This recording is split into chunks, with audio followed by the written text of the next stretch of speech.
Alam nyo ga mga buddy na dine sa lugar na are, ay may dating airfield na ginamit ata ng mga kano.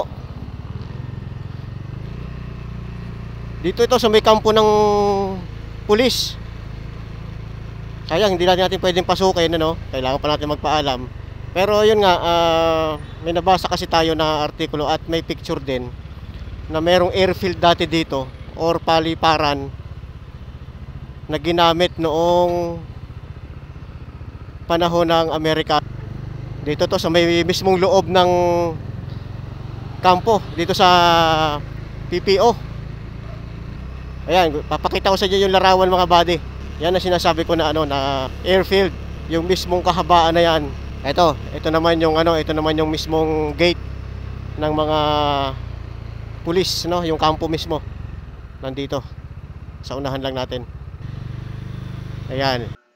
Ito yung lumang photo na ating nakita sa isang website.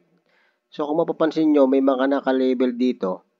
Kagaya nito. Ito yung pahabang ito ay ang airfield. Tapos ito may nakalagay dito na railroad to Lipa. Itong kalsada na to, itong daan na to. Then dito ay ang Santa Clara. Then ito going to Bawan. Meron dito nakalagay na railroad station.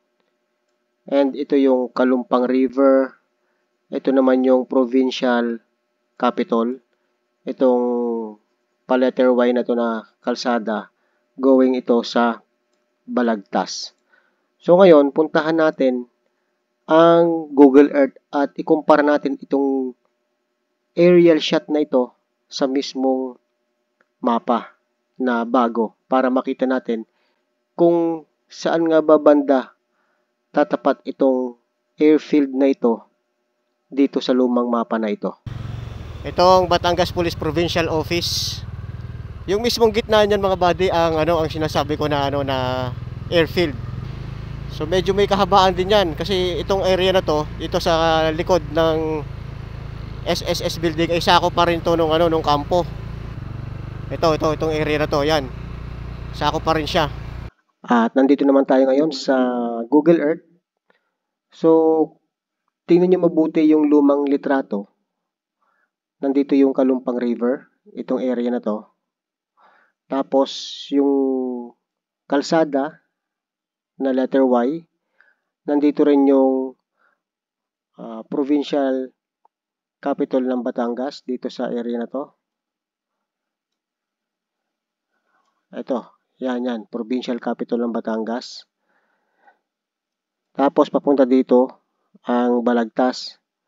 Then yung railroad to Lipa dito sa lugar na to. At yung airfield ay nandito sa part na to.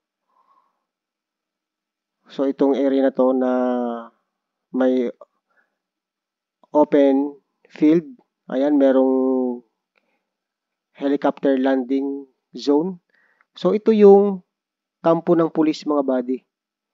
Itong lugar na to.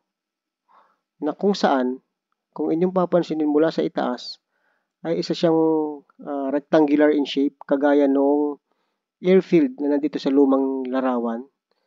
So, ito yung mismong pwesto niya, mga buddy. Ayan o, Batangas Police Provincial Office or yung Camp General Miguel Malbar. Ito na yun, ito yung entrance niya. At itong buong ito yung airfield dati. Yan, sa area na yan mga buddy. So siguro hindi nyo alam kung kayo ay Batanggenyo. Mabuti na lang nakita natin yung lumang larawan na yon para at least ay mapatunayan natin na nandito sa area nito yung airfield